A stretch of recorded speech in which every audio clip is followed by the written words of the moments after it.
每朝4六頂日集 YouTube，今日大家日集，今日咧嚟做亞集新聞 EP50。嗱，隧道咧，我未揾到相關嘅資料啊，所以我就唔講。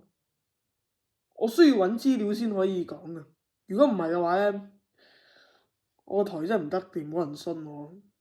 我唔係唔想講啊，我講多句，我唔係唔想講，我要揾多啲資料，揾下 CM 講同 SIC 講。佢就係我就應該會 show 個地圖俾大家睇，佢會喺邊度？喺舊橋右邊，即係好近河口位啊！出面落緊雨，就咁。我點知我揾集會講嘅？總之我就揾集會講嗰度。我而家咧就開始啦。今日嘅新聞就係葡萄牙火車罷工，同巴士一齊罷工。地鐵咧就諗住想罷，但後來咧話就話地鐵會罷。其實咧，火車同地鐵呢個咁啊，今日咧就講呢個火車罷工啊。火車同巴士罷工，一陣間我會講巴士罷工，所以唔使驚啦。我哋咧今日咧火車罷工嘅原因就係唔係講呢個罷工啊？話呢個街線停止喎，停止服務喎。其實咧就話暫停啲火車，成個里斯本啲火車，成個 CP 都會罷工。所以大家唔以為咁樣就呃到我，真係唔好咁樣昆到人啊！真係水人喺度，我唔係我水人咯，呢個網站好水人。話停工啫，其實咧就係即係停止，即係啲火車罷工啫，即係火車司機罷工啫。其實咧話呢條線罷工啫，其實成個 CP 都會罷工嘅，所以個罷工原因咧，我哋好快咧就到㗎啦。我哋等一陣就到啦。我哋好快就講下呢個罷工原因。好啦，我哋而家就到呢個罷工原因。罷工原因就係因為呢個嘅葡萄牙啦，2024年第四季啦，每平均月薪就係1184歐羅。佢哋咧罷工唔係工時太長，火車罷工呢邊啊，巴士罷工，跟住火車就係因為想加人工。其實我覺得火車一定要加人工，因為咧要 check 啲 check 路嘅，總之 check 喺上度 check 下啲廣播縫唔縫 Siona 啊，即係會唔會運作嘅。總之係要咁樣啦。我哋會揾多啲資料，會再一個解釋，應該會有個好快就會。總之我哋就係咁啦。好啦，我哋今日咧就講到呢度啦。我哋下集再見，下個截圖再見到啦，拜拜。咧就講呢個嘅巴士罷工啦。嗱 Carris 咧巴士司機罷工咧就宣布啦，3月11號罷工。咁佢哋咧，我哋一陣間咧就會講一陣咧，我哋咧就會講翻嚟講呢個嘅巴士罷工原因。好啦，我哋係時候事不宜遲，就開始啦。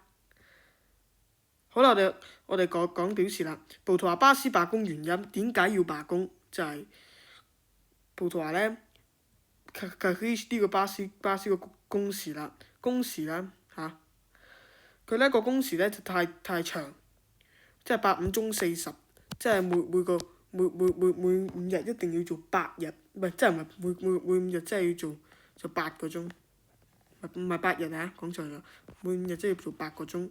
佢哋想每5日要做7個鐘，最低要求。罷工嘅原因就係咁樣，同埋咧希望可以獲取得加薪，即係加人工。好啦，我哋一陣間咧就講呢個嘅佢哋嘅人工啦，巴士人工啦，司機人工。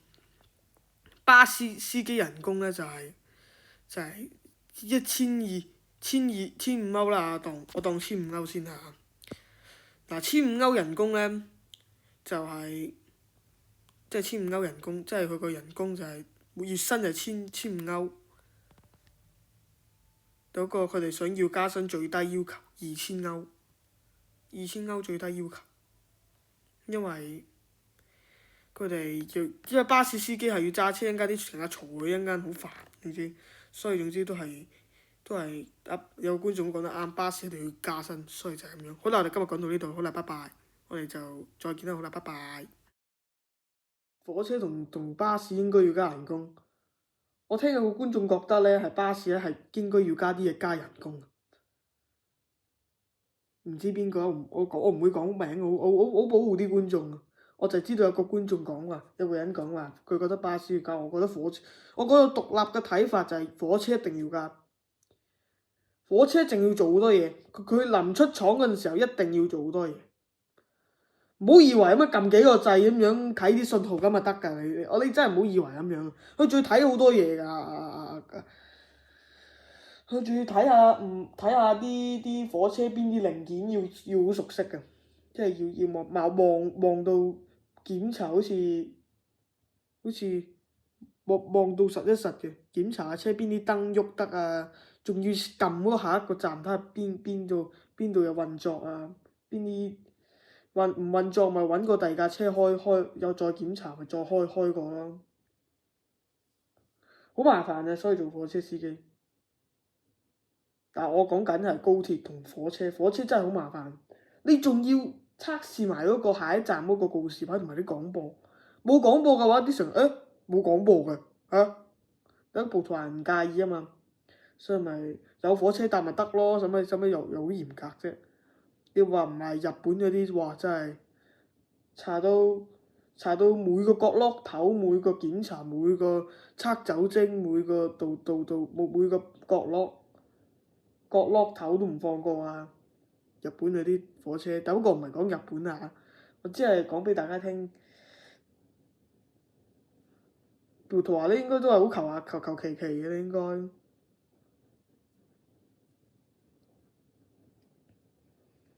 葡萄牙啲火車司機其實都唔係幾夠，查飛都係唔夠，掛住躺平，所以其實都俾人罰過啦，俾人罰過啦。出邊點解嚟咁大雨嘅？唔好嚟啦！我哋今日就唔係講關於大雨唔大雨嘅問題。總之我哋就講呢個巴士罷工啊！巴士罷工我哋都會講。反正我哋而家條片而家剩翻3分鐘。巴士罷工咧，今日講巴士罷工啦。巴士罷工咧，巴士嘅人工咧，我做咗3個比較，火車、地鐵同巴士。渡輪冇話罷工啦，渡輪嗰邊就推埋一邊先啦。渡輪真係冇話罷工。有佢如果佢想侵埋玩嘅話咧，佢想侵埋入嚟玩，我就即刻會講埋渡輪嘅。但係地鐵會加入埋啊嘛，就想加入埋罷工黨啊嘛。然後一齊喺條街度遊行走街啊嘛。嗱，我哋咧今日咧就講呢個嘅。講呢個咩咧？就講呢個嘅地鐵嘅薪水同埋工時。工時咧都係8個鐘，同埋薪水咧都係幾多啊？哇！都係同火車差唔多，都係1100歐，再加84歐，1184歐羅，同其他都係差唔多月薪啊，就係咁樣。咁多薪水，時間就8個鐘啊！即係去做工作，每日嘅時，即係佢哋想縮短，縮到7個鐘咁多。佢最想就7個鐘，最低要求7個鐘。一陣間你哋7個咪變咗6個鐘，所以咪就係咁樣咯。所以佢地鐵嘅人工就咁多啊！佢都想加入呢個嘅抗議黨。好啦，我哋今日咧就講到咁多啦，我哋下集再見啦，好啦，拜拜。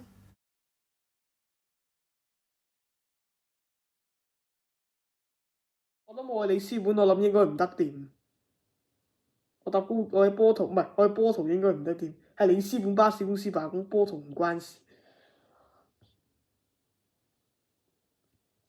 巴士人工，巴士要 check 車，佢成日都要。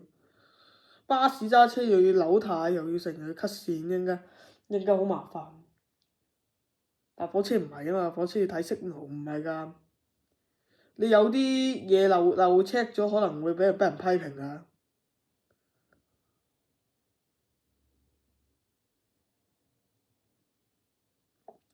其實 CP 啲人真係日茶積不足㗎，真係。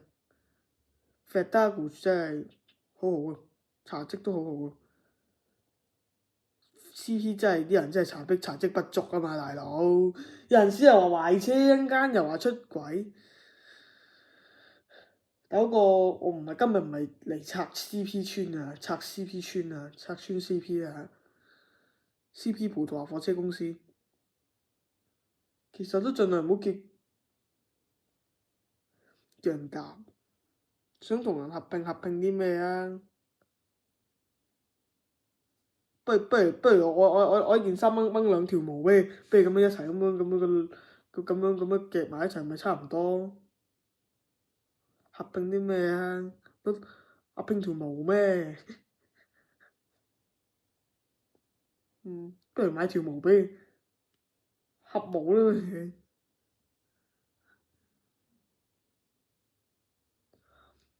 好彩都冇人嚟搞震嘅，如果有人搞震嘅話，真係條片真係塔啊！真係。好啦，我哋講埋巴士嗰度。巴士呢，嗰度呢，罷工嘅時候呢，佢個原因就係工時。個工時呢，我會喺截圖度解釋嘅。我啱啱呢新增咗個 ChatGTP，我呢就截咗張 ChatGTP 嘅圖，係寫繁體中文嘅，然後俾大家喺呢度睇。火車罷工原因就工時太長，人工太少。我對比一下，火車其實應該要加人工，唔係加巴士。火車同巴士，一係火車同巴士一齊啦。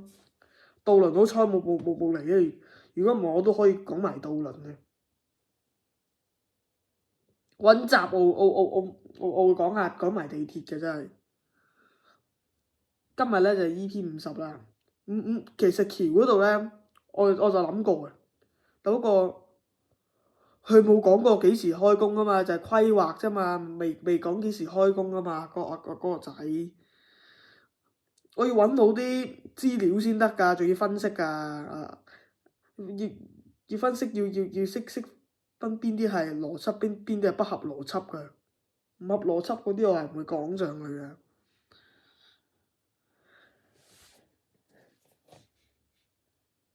總之我係會，我會喺嗰度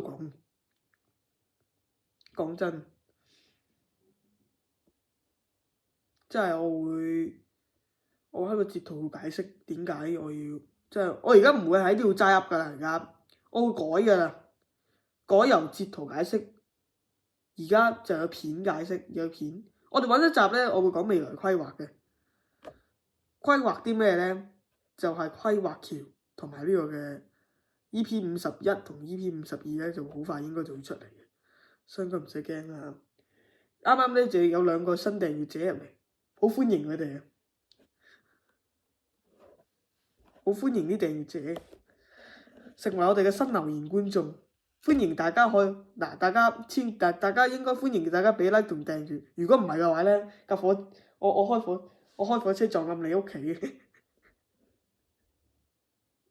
我呢啲都係同觀眾講笑嘅啫。